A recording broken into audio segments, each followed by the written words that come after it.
Breaking news, friends, August 6th, and sensational updates. An exclusive insider report after Putin's 3-hour meeting with Witkov at the Kremlin. Urgent. Putin is ready for a truce. There are details of the deal. Donald Trump's first reaction, Ushakov and Dmitriev have revealed sensational details. There was, well, a very useful and constructive conversation. The Ukrainian crisis. And the second topic is the prospects for possible development of strategic cooperation between the US and Russia. We will discuss all this hot off the press with the well-known journalist Dmitry Gordon right now. Hello, Dasha, and greetings to all our esteemed viewers. The latest news, Kirill Dmitriev. Thank you for all your kind wishes for a successful visit to Moscow. Dialogue will prevail. The American and Russian flags. That's what Kirill Dmitriev wrote after the 3-hour meeting between Witkov and Putin. I take it, what does this indicate, Dmitry Ilyich? It could indicate maybe, I can't say for sure yet, I want to hear an official statement. It could indicate that Putin has surrendered. It could indicate that, or it might not indicate anything at all. Why should we try to read tea leaves? As for what Dmitriev wrote, who knows what he meant by that? We need to see a statement from Trump, and we need to see a possible statement from Putin. And of course, we need to see a statement from Volodymyr Zelensky. Because I want to remind you, before the negotiations, on the eve of the talks between Putin and Witkov, Putin spoke with the president of Ukraine, Zelensky. And that's actually a very important point. That means they were coordinating a unified position for the negotiations between Witkov and Putin. The Kremlin has summed up the results of the meeting between Putin and Witkov according to the Kremlin. The conversation that took place was constructive. At the meeting, Putin and Witkov discussed the Ukrainian crisis. This is a quote, of course, from Russia. Putin conveyed certain messages to the US regarding the Ukrainian issue. Corresponding messages were also received from President Trump. They also discussed prospects for the development of strategic cooperation between the US and Russia. End of quote, Dmitry Ilyich. Well, Trump keeps tempting him with money, tempting. It's clear, but he's doing the right thing. Well, he tells him, I'll put it simply, he tells him, you're an idiot, why are you fighting? Why are you so fixated on Ukraine? Look, we've got a huge amount of work here. We could make so much money together, we wouldn't even have time to count it. Let's make money. Are you crazy or what? Why are you like a stubborn ram so hung up on Ukraine? Just let it go already. Let it go. You've conquered some territory. Take a break. Let it go. Let's make money, Trump tells him. And Putin says, I need to conquer 4 more regions. They're written into our constitution. He replies, what are you talking about? Don't take me for a fool. What constitution? Just forget about it altogether. That's the kind of conversation they're having in plain streetwise language like at the showdown in the 90s, but of course keeping things somewhat proper. Delegations arrive, they exchange their, let's say, mandates, what they're authorized to say, and so on. So in reality, the conversation is straightforward. Dasha, several people who know Trump well have told me the same thing. Trump is a businessman. He genuinely does not understand and does not want to understand how in the 21st century, when such scientific and technological progress has swept through advanced countries, when artificial intelligence will soon be cleaning the streets, so to speak, instead of janitors, right? How is it possible in the 21st century to just stupidly kill people instead of making money together? Come on, seriously. People are already making money out of thin air. I mean, what is cryptocurrency? You just lie on the couch, watch the rates, and press the right buttons. Seriously, it's out of thin air. What else could it be? I know a lot of people who became billionaires from crypto. Billionaires from crypto doing nothing, just crypto, that's it. But they don't achieve anything, they don't invent anything, they don't chop wood, they don't saw logs, I don't know, they just don't do anything. All they do is use their brains and think. They lie on the couch, think, and the money just flows in. That's why Trump doesn't get it. How is that even possible? What kind of fool is this barging in there like that? Come on, well, you've already conquered part of it. Just back off already, you idiot. How much longer can this go on? How many more years are you going to keep fighting while the whole world is just thinking about how to make money? You're getting in our way now. So, well, we're watching, waiting for official statements. Everyone says that the key problem with Putin, or rather with Trump, is that Trump thinks like a businessman, but he doesn't understand how dictators think. He tries to solve everything with money, but Putin isn't interested in money because he's already the richest man on earth. Dasha, let's not make Trump out to be a fool. He does a fine job of that himself. Right, Dmitry Ilyich? No, I don't agree, dear Dasha. Let me try to prove it to you. Trump became president of the United States for a second time. A fool wouldn't become president of the US even once. That's one. Second, Trump became president for a second time while facing thousands of criminal cases. In other words, he's a real heavyweight, and he's nowhere near as simple as many try to make him out to be. Next, he doesn't understand dictators. He understands them perfectly well. Moreover, he even envies many dictators for being able to do things in their countries that he can't do in his own. And moving on.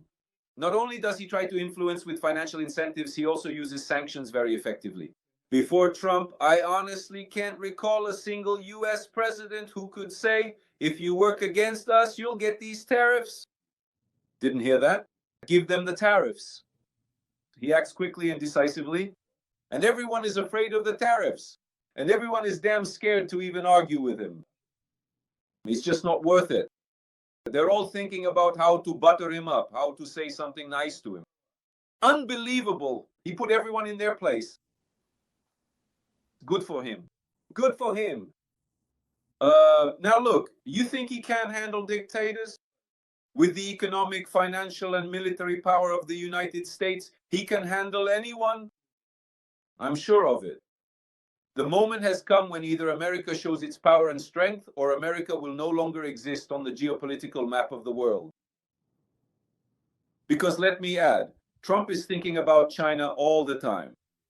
And China is watching to see how things end, how it all ends with Russia. If Putin gets away with it, God forbid, the Chinese will get even bolder. If Trump gets his way, the Chinese will be as meek as lambs. That's what geopolitics is all about. As Mikhail Sergeyevich once said, that's where the dog is buried. Dmitry Ilyich, regarding Witkoff's visit to Moscow. Trump is demanding that Putin stop the war, agree to an air ceasefire, and right now Putin is trying to negotiate all the concessions. What was the purpose of that 3-hour meeting in the Kremlin between Putin and Witkoff? And what should we expect? Trump is not demanding an air ceasefire from Putin. No, Trump is demanding a complete end to the war, a full ceasefire. The air ceasefire, that's just something people are starting to make up, like now Putin will throw Trump a bone with an air ceasefire. Trump says it clearly. Stop the killing, stop the war, agree to a ceasefire, and then peace. Stop killing people. He says it plainly, unambiguously. What does an air ceasefire have to do with any of this? Witkoff definitely brought these demands to the Kremlin. I want to remind you that the meeting with Witkoff was initiated by the Russian side. It was Russia's request, send us Witkoff. Yes, they could do that. Putin's approach is clear. He will drag things out, try to silence Trump with minor concessions so that Trump can say, yes, we achieved this as well. At first, they tried to silence Trump with prisoner exchanges. Exchanges are important in general, prisoners, the wounded, and the dead. Of course they're important, of course they are. And thank God that it happened. But the main issue is the ceasefire, it's peace. In other words, the main problem is the ongoing mass killings of people and the destruction of Ukrainian infrastructure. That's why the conversation can only be about one thing: stopping these hostile, malicious, aggressive actions. If Witkoff doesn't get something from Putin, well, what does Witkoff have to do with it? If Trump doesn't get a positive response from Putin to his appeal, Trump will turn on everything he can. I have no doubt about that. There will be no delays. I'll give him another 2. No, forget about that. Nothing will happen. It will only be, I made an offer, I did everything I could. We had good communication, we had good conversations, but after these talks, he went back to bombing Kyiv and other Ukrainian cities. He went back to killing people. He doesn't listen to the voice of reason. I made a final attempt. I told him, come on, end this. He didn't listen to me again. I warned, if he doesn't listen to me, I'll impose sanctions, I'll do this, that, and the other. And I go ahead and do it. And Americans will say, Our president is awesome. 87% of Republicans, well, according to the latest poll, say that Russia is an aggressive country and support Trump's policy toward Russia. Not appeasement of the aggressor, but punishment of the aggressor. 87% of Republicans. Trump has to look back. Any leader must pay attention to their voters, especially Republicans. That's why he will act tough, very tough. And does Putin understand this? Well, my first reaction is he does. And the second is, who the hell knows what he understands? I think he's already lost it. Because when I look at him, listen, Dasha, when he holds a parade in some St. Petersburg back alley, and when he accepts a little medal at the entrance of some factory, well, and when he sits with Lukashenko with that blissful, vacant stare like old ladies on a bench in some Russian village, out in the sticks somewhere, they just need to start singing folk songs.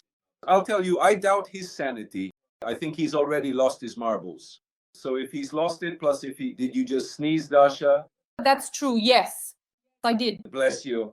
Dasha never sneezes for no reason, friends. She didn't go silent at the truth. I'm telling the truth. So, plus I don't know what his friends, what are they telling him? Because when he's convinced that Russia's military machine will crush Ukraine, who is it that's coming to him with these reports? Those generals, those thieves and drunkards. When do generals ever tell the truth? Honestly, I want to ask. When? By the way, in all countries, they're prone to exaggeration in order to curry favor. That's just how the military machine works. We also have questions about our own generals' reports. I'll tell you more. There you go. But right now, I'm not talking about us. I'm talking about the Russians. That's clear. Listen, people are sitting on massive financial flows there, stealing like a feast during the plague. And for him, every day in office means additional millions of dollars. So when he comes to Putin, do you think he's going to report bad news? He'll say everything is fine, we'll win soon. Just a few more days, just a little more to steal. That's it. It's all very simple. There's no need to look for something complicated where things are simple. I actually like to start from simplicity. It's all very simple, they just want to keep stealing. They're probably giving him false information. He doesn't go online himself because he thinks the CIA is watching him through that little camera. So he doesn't go online. He doesn't really have any contacts who would tell him the truth. And who would tell him the truth anyway? That's why the guy lives in a parallel reality. That's the whole story. But the Americans are tracking everything closely, and so are the British and the Europeans. That's why I think the guy has gone too far. I'm sure of it. I'm sure of it. He's gone too far, and now the moment of truth is coming. In general, I suggest everyone keep a non-stop watch on the news. And the best way to do that is on the Dmitry Gordon Telegram channel. Two of Rosneft's largest plants, the Ryazan and Novokubishevsk refineries, have halted operations after strikes by our drones. The Ukrainian armed forces are disabling railway stations, junctions, traction substations, and train convoys with tank cars are being blown up. And in Rostov, there's a fire at the Tatslinskaya station near Milerovo, an entire substation burned down. In Pulkovo and all across Russia, there's an aviation collapse. Flights are being cancelled. Moscow and St. Petersburg are paralyzed. And this is no longer just raids. This is the destruction of the entire military logistics system. As you say, Dasha, things are burning here and there. I recall the words of a wonderful song by Alexander Ponomaryov, who is celebrating his birthday. The enemy's equipment is burning and blazing. Our dear Ukraine will prevail. God, those are truly golden words. It's burning and blazing, and it keeps flaring up. Russian ship go hey hey.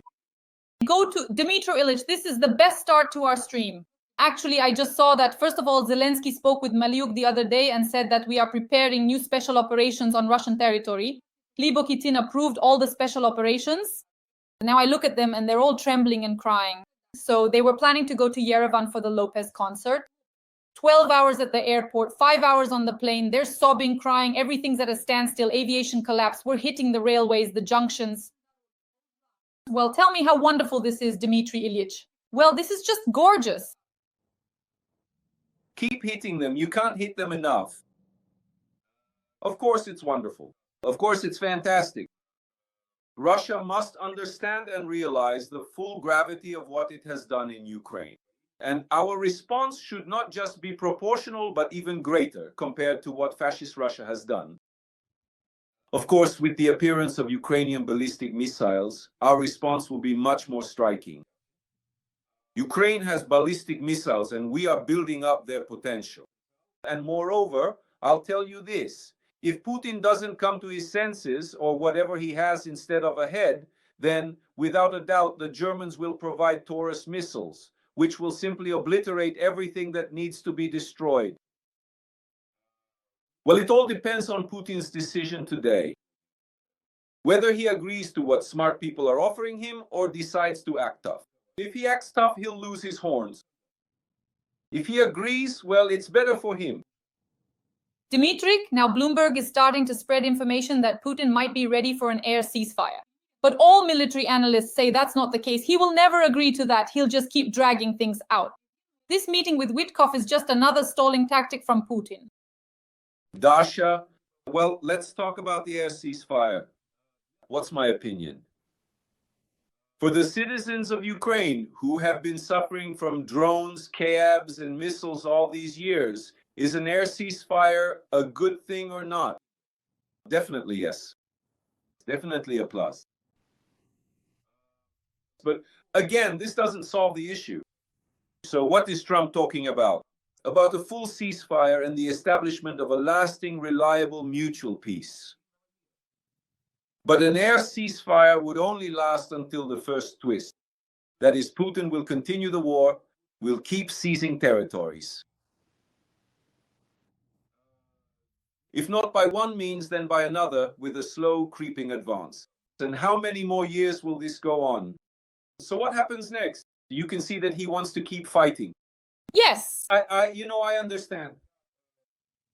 Just yesterday, I did an interview with Ramiz Yunusov, and he said something very interesting, something I kind of understood.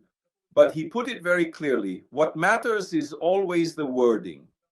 And today someone sent me a map. Here's a map showing what Putin has conquered during this entire full-scale war compared to what he already had. Well, I must honestly say Adolf Hitler himself would have undoubtedly laughed heartily at him. He shot himself, which is exactly what he did. No, but really, he would have laughed at Putin. He would have told him, you're an idiot. You sacrificed over 1 million people from your own country. We're not even talking about Ukraine. You sacrificed over 1 million people, and this is all you managed to capture? And what are you hoping for next? That's why, of course, Putin understands that it's unlikely he'll be able to pass off what he's captured as a victory, so he wants to keep fighting. And besides that, he understands that a huge threat is the return of Russian fools from the front, people who are completely unhinged. These are convicts, all sorts of antisocial elements, the lumpen proletariat and so on, who have gotten used to making big money at the front. When they come home, where will they return to? Wooden barracks. That's why there are big questions. He doesn't want to end the war, but I'm sure Trump will force him to. I'm sure Trump has no other choice. No matter how well Trump may have initially treated Putin, Trump has no way out now, because if he doesn't put this scoundrel back in his place where he belongs, then the authority of the United States of America and Trump's own authority will be undermined. But it's no longer about Trump, it's about the United States. That is, if you are the most important country in the world, and they are because the whole world keeps its money not in yuan or rubles, but for some reason in dollars. Well, some in euros, but that has nothing to do with Putin either. If you can't prove to Americans that you are the toughest, then no one else will listen to you, fear you, or do what you ask. But look, if you couldn't handle Russia, which is in a very bad financial, economic, and military state, well, in a really bad state. If you can't deal with Russia, then why should we listen to you? Why should we be afraid of you? You're not scary. Putin didn't give in to your ultimatums. That's why, for Trump too, the moment, the time. Every voice matters. Join our community, support independent journalism and help us bring you the truth from Ukraine. Become a member of Ukraine today. Join us now. What will trigger the X moment? If he doesn't hit Putin hard right now, things with America are going badly. That's why the American establishment won't allow Trump not to hit Putin hard. So as for Putin, it's all clear. Americans will just squeeze him dry and toss him aside. I'm just interested in the timing. The prospects are clear. I'm interested in the question of when this will happen. The sooner it happens, the better it is for me, for the Ukrainian people. Dmitry Ilyich, regarding Trump, there's a certain insider tip. I'll share it with you, but a bit later. What I wanted to discuss with you is the oil. You said it well. I'll share it with you now. I even tensed up, but a bit later. Right? By the way, that's a life hack from Dmitry Ilyich. Dmitry Ilyich always says, Dasha, save the juiciest, most informative bit for the end. Dasha, sometimes it's good to start with it too, I'll tell you. Yeah? Yes, but the way you do it is just fine. Friends, take notes. These are life hacks from Dmitry Gordon. If you can't, just remember them. Yes! Don't forget to like and write a few kind words about our tandem in the comments. Ukraine will definitely win. We are the strongest nation. We have the strongest army. We will definitely destroy Russia. Dmitry Ilyich, let's get back to our discussion about destroying the oil industry. So, the oil industry. Two of Rosneft's largest plants, the Novokubishevsk and Ryazan refineries, partially suspended their operations after a drone strike back on August 2nd. So the strikes on the Ryazan and Novokubishevsk refineries mean the destruction of half the fuel processing capacity in two key regions. One plant has been completely shut down, while the other is operating at only 48%. This is already an economic operation, not a military one. This is what it means when we are now striking refineries so intensively, as well as oil depots in Sochi, especially Rosneft's oil depots. This will affect tanks, aviation, and refueling stations in the enemy's rear. I think this is a very successful story. Yes, it will impact what you mentioned, but there is another point. If you have money, you fight. If you don't have money, you don't fight. The main component of Russian money is oil. The sale of oil, oil refining, everything related to oil. That's why the main blow should be dealt to Russian oil. As soon as the Russians are no longer able to earn as much money as they do from oil, their capabilities in this military situation will immediately decrease. Because pay attention to what Trump is doing. Trump is also playing with Russian oil right now. Yes. So that's why strikes on oil refineries are an integral part of inflicting damage on Russia. What is our objective? Our objective is to mess with this fascist pseudo-country. Just mess with them, plain and simple. Wherever we can cause trouble, we should do it. Blow things up, cut off, disrupt logistics, stop exports, and so on. Anything that harms them is good for us, because our goal is to make this nasty country stop its aggression against Ukraine. Dmitry Ilyich, there's a historic record on the exchange. AI 95 gasoline has risen to 77,000 rubles per ton, according to the Rashists. They're crying about it. Gasoline reserves are at zero. And the key reasons were Ukrainian drone attacks on oil refineries, sanctions pressure, plus a surge in domestic demand. And here's the question. Can Ukraine now, together with Trump, the armed forces of Ukraine, completely paralyze troop movements through the economy and basically destroy the oil industry of Russia? Well, it's hard to destroy everything, but it's a component. It's a series, a chain of actions that lead to a significant reduction of money for the Russian budget from oil sales. So here, first of all, there's the increase in production, the increase in oil extraction in OPEC countries. The more oil OPEC countries put on the market, the lower the price of oil will be. This is already a loss for Russia. They already have major problems with their budget. There's catastrophic underfunding there. This already concerns. You know, it's one thing not to spend money on repairing rusty pipes, on fixing boiler rooms, on demolishing dilapidated buildings, on elevators, on utilities. Yes, right now they're not spending on that. Everything is going to the military, to defense. But there's another point. Pensions still have to be paid, salaries have to be paid, and there are already delays in salary payments. Things are truly catastrophic in the vital metallurgical industry, in the crucial coal industry, in the extensive air transportation sector, in the vast Russian railways network, and basically in almost everything fundamentally related to the national economy. Conditions are indeed very, very bad. And here, firstly, it's the significant reduction of global oil prices by deliberately releasing a very large amount of crude oil onto the international market. Next, there are the comprehensive economic sanctions, which directly and severely affect Russian oil production capabilities and their overall energy sector. They only have this oil underground. They can't extract it without Western technologies, without Western components, without everything Western. Yes. That's why we need to take this into account as well. And of course, strikes on oil refineries. Of course.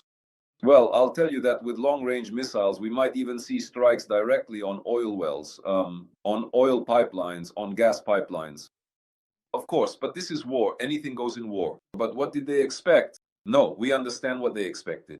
They thought they would take Kyiv in 3 days, but they didn't get that. And what did they think would happen next? They'll destroy our stuff and we're just supposed to watch? Well, of course not. We'll destroy theirs, and then we'll see what happens. This war is doomed to stop anyway. Putin still won't be able to keep it going. As I repeat, it's only a matter of time. The time frame, that's the most important thing. Dmitry Ilyich, a very important point is that Trump has now made a series of very serious statements. First of all, just yesterday he said that oil prices, global oil prices, need to be lowered by another 10%, and then Russia won't be able to wage war. Nuclear submarines that are stationed near Russia.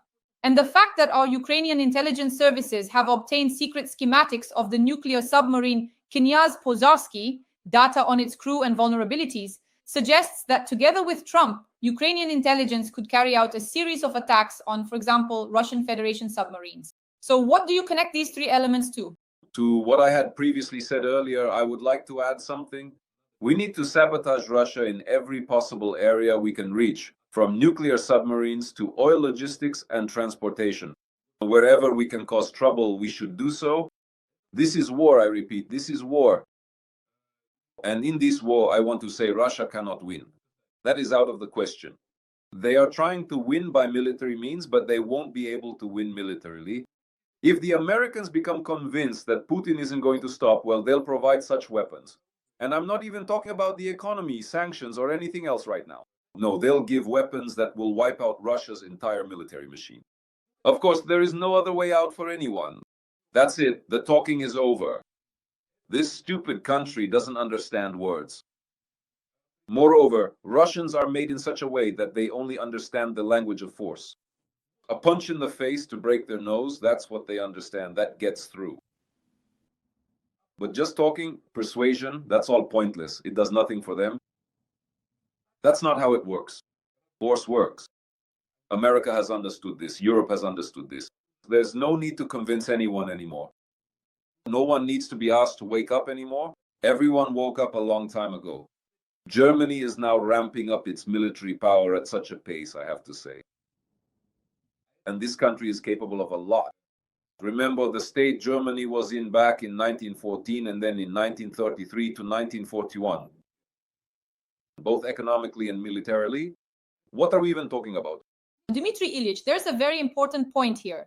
When I talk to Americanists, every single one of them tells me, right now Congress is on recess. That's one. Yes, that's two. Right now Congress is on recess, so no one is going to vote for draconian sanctions against Russia at the moment. All Trump can do is impose sanctions himself, personally. Yes. Is that enough, Dmitry Ilyich? That's the main question. Dasha, he has the majority. He'll impose them first, and then when everyone comes back from recess, they'll vote. It's a completely straightforward story. They're all ready. They're at the starting line. Graham Blumenthal, a bipartisan initiative, both Republicans and Democrats. They're even saying it needs to be even tougher. And they've made it clear, as soon as the president is ready, we'll sign it immediately. Everything has already been decided there.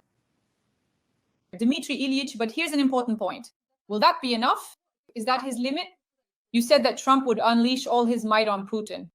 Let's break down for our audience exactly what Donald Trump's full might means. I'm talking about submarines, Tomahawks. Go ahead, go ahead. Tomahawks and Tamamyavki. So look, first of all, let's start with the economy. Imposing serious sanctions against Russia, cutting off banks and all that, and introducing sanctions against those who help Russia circumvent sanctions. Are you trading oil with Russia? It's not me saying this, it's him. You're trading oil with Russia, you're helping them kill Ukrainians, then take the sanctions. He says this directly to the Indians, to the people of India. He says it outright. You're helping Russia bypass sanctions? You're helping to kill Ukrainians? Sanctions, China. If you help, sanctions. From then on, everyone will have to survive on their own, because Dasha will be thinking, what's more important to me? Keeping the profits from buying cheap Russian oil or losing the American market, because that would cost me much more. Of course, Russia, goodbye. As the great Andrei Danilko sang, Russia, goodbye. Of course, it's America. Well, no one sides with the weak in this world. In this case, they side with the strong. That's economic influence. So, sanctions against Russia and against countries that allow or help Russia to bypass sanctions. And not just token, half-hearted or decorative sanctions, but real concrete ones. Because we all understand that there are loopholes both in the US itself and in European countries that continue to trade with Russia. We understand that. Moving on. Second, the military component. The military component here is also as simple as can be. You want to fight Putin? Well, let us show you how to fight.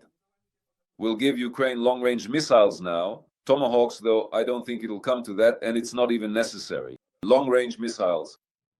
How many F-16s do they have?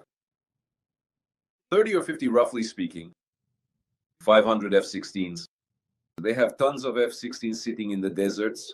Now, someone will say to me, you're so smart, but who will fly them? Here's my answer. Private military companies are now starting to actively recruit experienced pilots who are retired, those who have bravely fought on F-16s, and even those who haven't directly engaged in combat on F-16s, but are simply familiar with the F-16, having served extensively on these specific aircraft. These private military companies are primarily funded by NATO and various European nations. Recruiting 500 or 1,000 people worldwide is no problem at all, given the proper political, with the right political decision.